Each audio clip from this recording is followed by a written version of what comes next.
Good day, everyone, and welcome to today's webinar, Outpace Emerging Cyber Threats. We will be sharing a link with the listening audience to today's recording shortly after we end the session. If you have any questions during the session, please enter them into the Q&A tool at the bottom of your Zoom interface, and we'll try to get to them before we finish. So without further ado, I would like to introduce you to one of our cybersecurity experts, Brad Hong, who will be taking it from here. Brad, you have the helm. Awesome. Thanks, Stephen. So today I'm going to be walking through the NodeZero's new rapid response center, why we do this, how we do it, and hopefully open it up for you guys to ask any Q&As in the end. The big thing for me today, I will walk through, how, why it is important to do what we do, and the appropriate reactions to each alert that we send out, best practices for what mass exploitation look like, and then how to avoid them. And then, of course, what rapid response cycles look like at Horizon 3 specifically. So just as an introduction, I'm Brad Hong. I'm the Senior Technical Product Manager here at Horizon 3. Really, I'm just a nerd that can talk to people in large crowds, which is why I'm up here. I used to work at Darktrace as well as DTEX.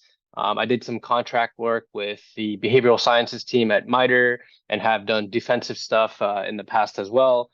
Ultimately, culminating to my position here at Horizon 3, where with some of the customers I've had in the past, I've encountered and I've discussed with you guys as a sounding board, for what your security program should be like, and how to roll out NodeZero relative to what your infrastructure practices are. So the big thing for us, for those of you who are new to Horizon 3 in general, you know that we are very big on capturing the attacker's perspective. When we're thinking about the attacker's perspective, the big thing to note here is that if you ask a room full of defenders, how many folks have actually researched the latest attack or the latest offensive techniques, you might get a couple hands up here and there. If you think about in a room full of attackers, however, if you ask them how many of you guys keep up with the latest defensive techniques, I can guarantee you that every single person in that room would raise their hand. So the big thing for us to understand is not just what is vulnerable to your organization, but also what is specifically exploitable, which is a distinction that we make with a lot of emphasis there. The big reason being is that if you think about the statistics of every single MITRE CVE out there in existence today, statistically, only 4% of all CVEs have ever been exploited in the wild. So that's effectively 96% of noise that you see in vuln scanners or a security stack tool that's tracking based on known threats. Now, the big thing for us is that within that 4%, within the first 2 days of disclosure, we've seen that 50% of attackers have already exploited these instances, and so they move fast. You see here, based on the CISA KEVs, right, when they are posting publicly known exploits in the wild, the big thing for IT managers, directors, blue teams in general is to treat that as an outage. So, especially in the instance where in CISA KEVs, what we do know is that it is a known exploitation in the wild, which means that there are proven or evidence of attackers utilizing this vulnerability, whether it's an end day or a 0 day, to actually exploit environments. And so what we want to be able to do is we want to beat the bad guys to the punch, right? So because mass exploitation happens around within 7 days of the announcement of public disclosures, time is the primary enemy of anybody trying to defend against the bad guys. And so for us, the big thing that we do with rapid response, this is a service that we've been providing to our customers since the beginning of Horizon 3, when our attack team, our dedicated threat intel and our dedicated attack team is out there hunting for threats to include in the product, essentially to build out robustness of the product NodeZero that we have already.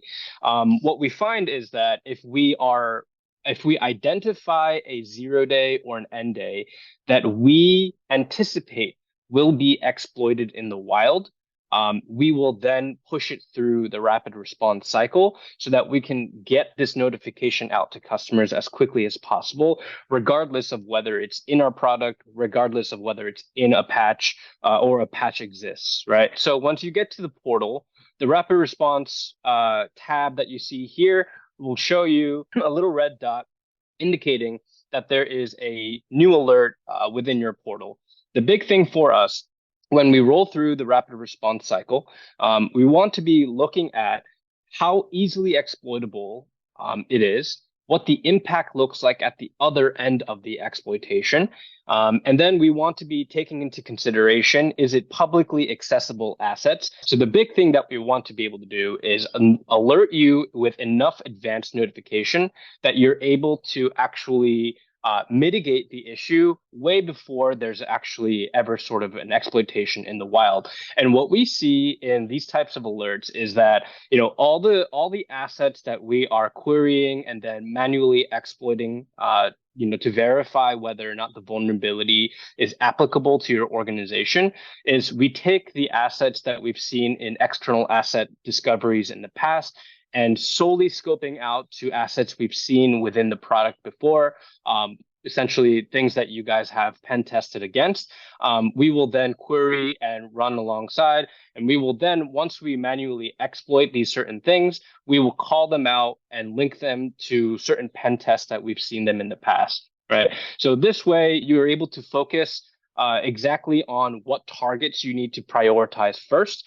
This should again be treated almost as equivalent as an IT outage, where especially if we are proving and have proven that you are exploitable to this emerging threat, it is something that warrants a all hands activity for everybody to make sure that they are mitigated.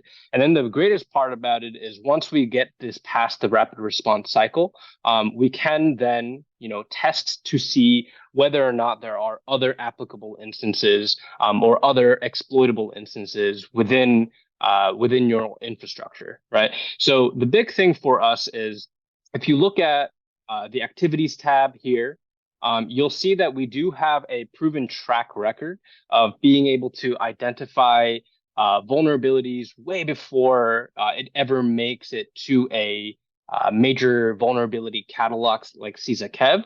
And the big part of it is it's really just takes practice, right? It's allowing us to augment your existing threat intelligence practices with the offensive or the attacker's perspective coming from our end. Because as we start to track in depth, right, new emerging threats, even going so far as to actually being the first ones to develop the end day or develop the 0 day, what we are learning is that there is a formula to being able to replicate and understand and anticipate what is going to be a popular vulnerability to exploit in order to get into environments. Now, if you follow along with each of the timelines, what you will notice is if you received an alert around the time that NodeZero actually called it out, right, and then we added it to the product, you will see that you've beaten the punch before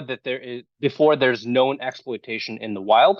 And the big thing for us is that that's the most important part, right? So this is coming out of sort of a good faith effort on our side, where again, if we identify that there's an emerging threat and we anticipate that it's going to be a big deal, so to speak, that's where we're going to focus our attention.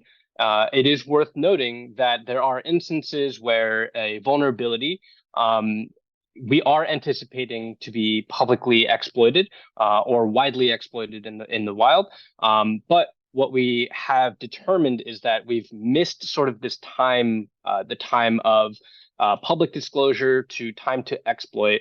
And if we decide that that's the case, we will then just funnel the work through to our core product, the internal and external pen testing. But the big note there is that if you are receiving an alert, we know for a fact that it is relevant in terms of the news cycle as well as what's going on in threat intelligence. But most importantly, that you have been verified and manually tested to be exploitable to certain instances relative to specific assets across your environment. The big note here is that when you are working through each assessment and each alert, what you get is, yes, a short list essentially of all the different assets that we've seen and have tested ourselves as being exploitable. However, the big part is, of course, there's new assets that you're bringing into the organization, almost on a daily basis in some instances. And so for us, we want to then be able to pivot out fast to allow you to test not only against the same assets that we have proven, to verify that the fixes that you've taken or even the mitigation steps that you've taken are effective in curbing the actual exploit. But then if there are other instances in your mind of, well, I'm pretty sure that there's a crush FTP instance in this part of the environment that we have not gotten to yet in terms of testing, you can use the rapid response test module to essentially push out additional testing throughout any part of your organization. You can do so by either launching it straight from a runner itself or just by scoping it out and placing NodeZero using the curl bash, same as you have done in the past. And you can target both internal and external assets when it comes to this, right? So the decision-making process that we go through when analyzing whether or not to pursue an actual attack, it primarily focuses around being able to identify, number one, the value and impact. So when you're thinking about an attacker's perspective, the best comparison in my mind of what a vulnerable instance is and what an exploitable instance is Log4j versus Spring4Shell in opposite order, I'll say. So when it comes to Log4j, it was a very easily exploitable vulnerability. So the level of effort it takes for an attacker to actually execute it was very low. The impact is very, very high.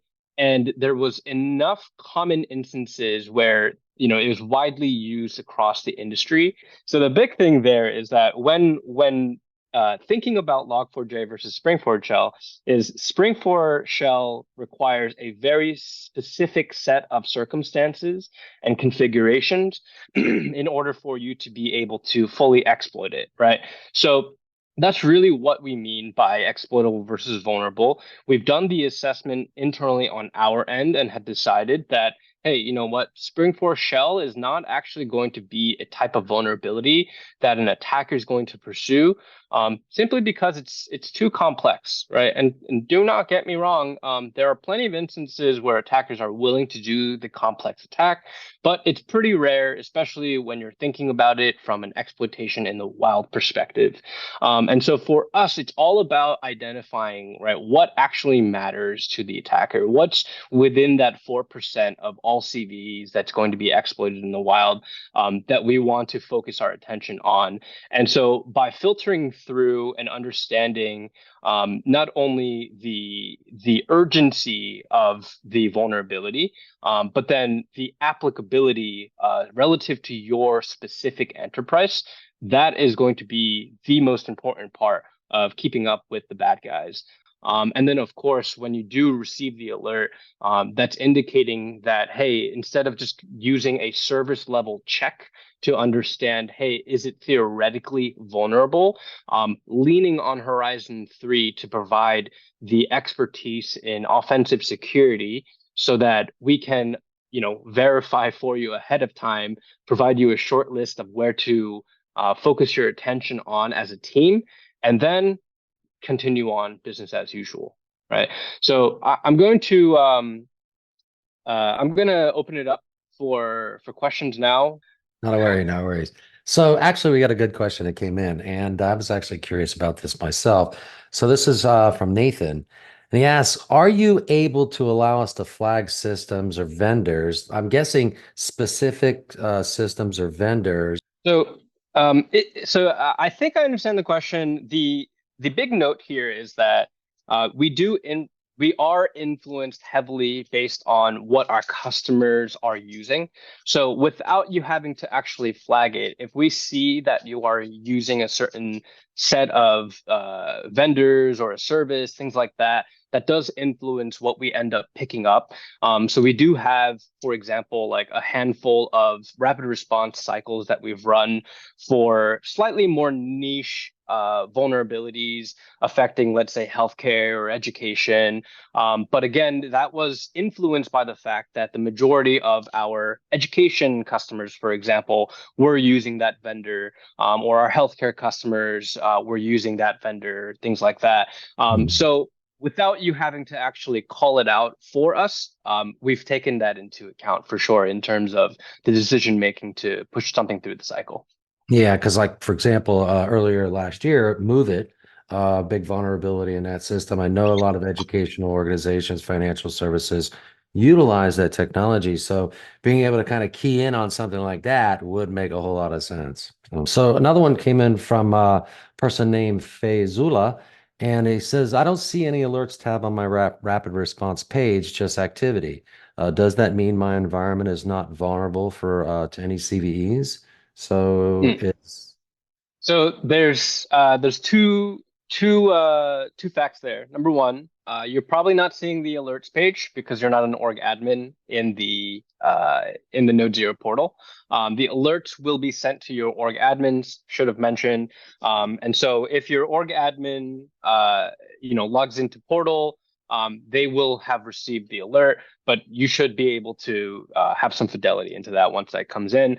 But I do want to just say that just because you don't see the alerts page does not mean that you haven't been subject to the vulnerability or the rapid response in the past. It just means that you're not an org admin. That's it. Again, even those who have the alerts page, there may be nothing in there at this point, right? So it's entirely based in real time. I will say, we didn't populate any previous alerts that we've sent out in the past, just because, again, what we did was we built out the center to fulfill or to essentially bring up the work that we're doing in the back end, in the rapid response cycle, right? But the alerts themselves, again, yeah, the org admins will see them, and even the org admins might not have an alert quite yet. yeah, yeah, excellent. And then anonymous, this one just came in a second ago. Would this service have alerted us for the Screen Connect vulnerability that we had on some clients? I'm thinking that was something real recent too. Remember some of the research around that. Yeah, so we definitely would have notified you about Screen Connect. That happened to be one of the vulnerabilities that we ended up pursuing. But what we ended up doing with Screen Connect is we actually funneled that through into the internal pen tests themselves. So again, if you think about the deployment of how you start NodeZero pen tests, it's flexible enough where it can support this quick, rapid cycle of updates to the product. So every time you kick off a new pen test, it will always include the latest vulnerabilities or exploits that we have.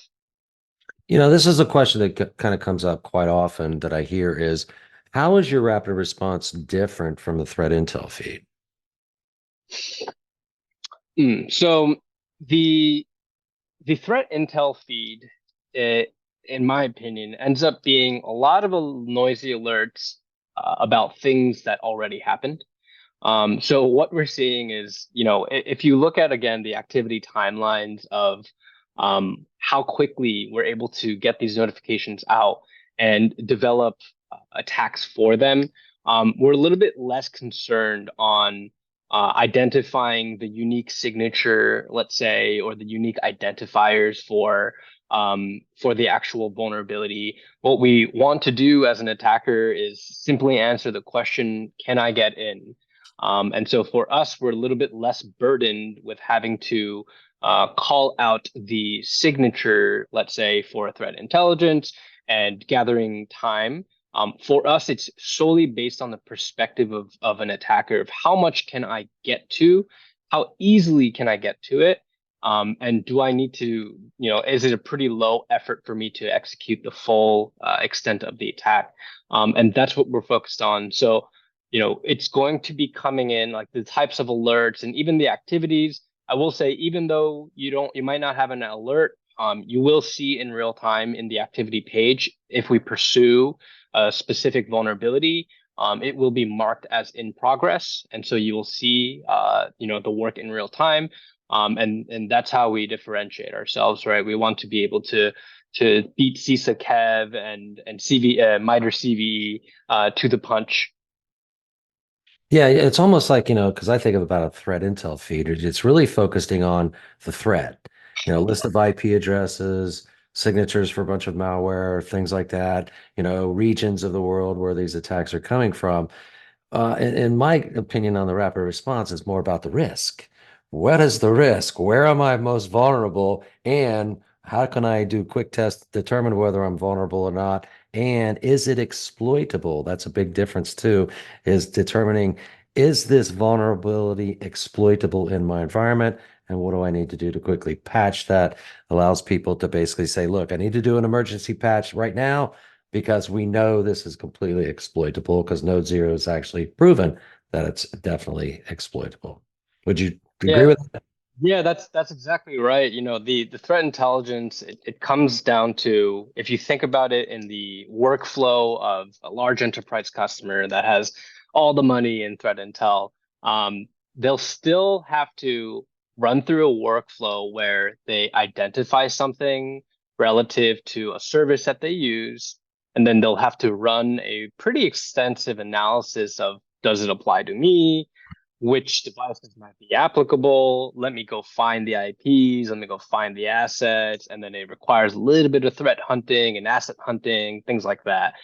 For us, the alerts that you get, we've already done all of that stuff for you. We've augmented, the workflow already and said, here's the short list.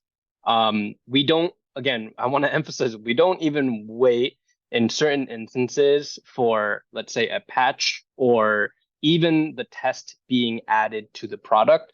And really the hardest part of adding an exploit to the product is making sure that it's safe to run in production autonomously, right? So if we have not even been able to complete that yet, we'll still let you know, because for us, it's for the good of the mission.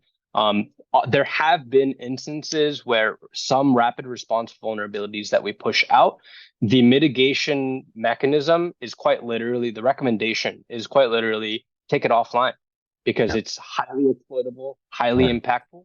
There's no patch out there right now. Yeah, especially for an end. So how long does it take to run these rapid response tests? Is this something that's can be streamlined pretty quick? What have we seen in the past there?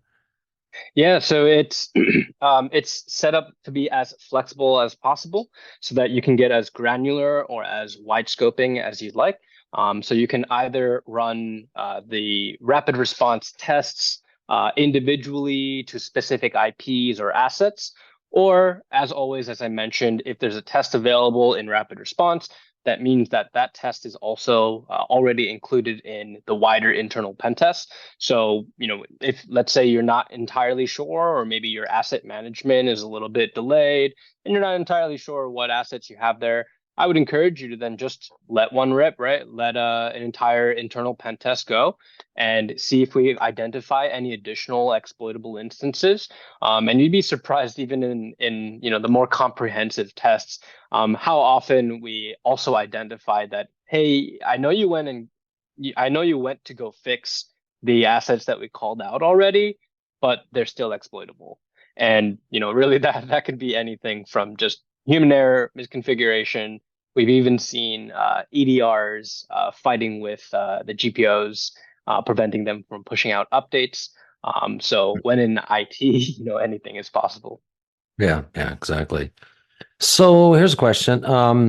How is our rapid response different than other vendors' research reports and blogs, right? So what's the difference here? Yeah, so there's a two-part difference in my eyes. It's number one, when I was on the defender side, I used to get very frustrated where I would see in the news a vulnerability pop up, and then I'd see a bunch of vendors writing about it.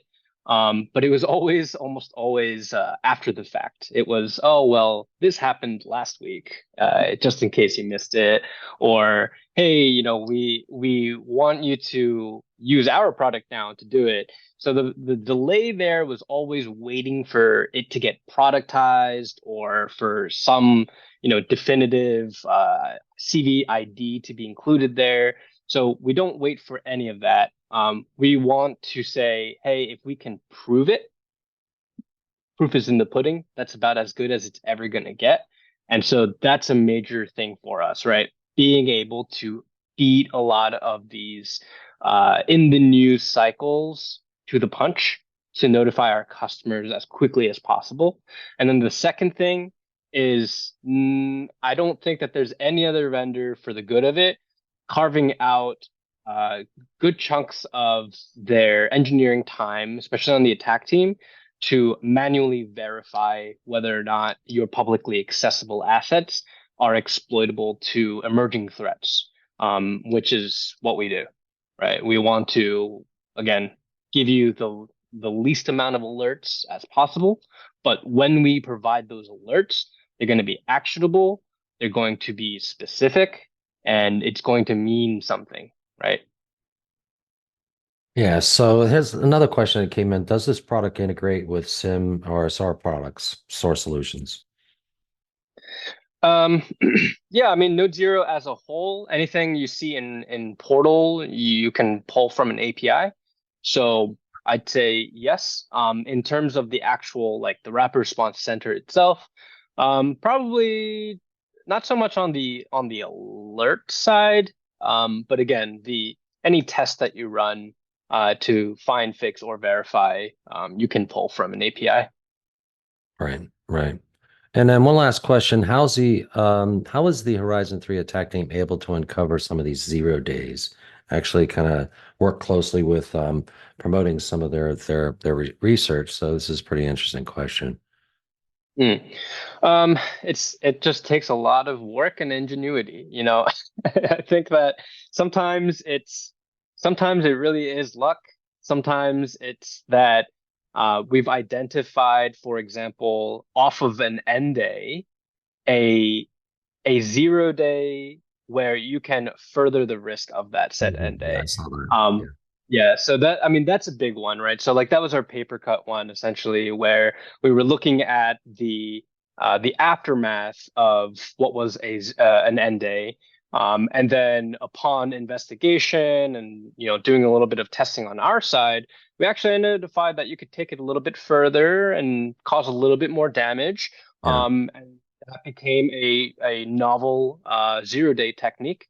And so it's a combination of a little bit of everything, right? But think about it this way, like beside the fact that we are pen test as a service, at the core of it, we're still an offensive security company, and that's where our specialty lies. And that's where we spend, 99% of our time, right? How to break things. That, for us, that's what we love, and that's what we want you guys to lean on us for. Because again, I said it in the beginning, not every defender has the time to keep up with latest offensive techniques. But for us, right, the threshold for attacking is much lower, in my opinion, than defending because you only need to, trick one person. You only need to break one thing. And so, instead of giving you a list of 1,000 vulnerabilities that may be theoretically affecting your environment, we want to kind of group it out to what can you do in terms of basic mechanisms using NodeZero in an autonomous fashion, and then how can we inject a human even in our product building effort to make sure that our customers are also equipped with sort of the latest intelligence on this. And by the way, the paper cut example, really fantastic one where we were able to I think we beat MITRE CV, like it didn't have a CV ID for 30 days before, right? So we notified our customers 30 days before it even landed as a CVE, which is awesome. Yeah, yeah, exactly. And what I also observe with our research team is that when, a vendor announces a vulnerability, right? And being able to say, okay, wait a second, does this vulnerability lead to another vulnerability, lead to another vulnerability? And that's sometimes where we come up with some of that research around, hey, is there something else that this vulnerability could lead to? For example, we have SQL injection. Okay, can SQL injection lead to remote code execution? And sometimes, quite often, it can, right? And so those are some of the things that our research team is also looking for. Well, I think that's just about all the questions we have time for, and certainly do appreciate everybody sticking around. It was an excellent presentation, and thank you to everyone for attending today's webinar. And if you have any further questions, don't hesitate to send an email to info@horizon3.ai. And if you would like to sign up for a free trial of NodeZero, you can find where to do that on our website. Any final comments, Brad, that you'd like to share with the audience? Um, well, I just say if you get an alert, take it seriously and go act on it as quickly as possible and have fun defending out there, guys. All right. Take care, everybody, and enjoy the rest of your day.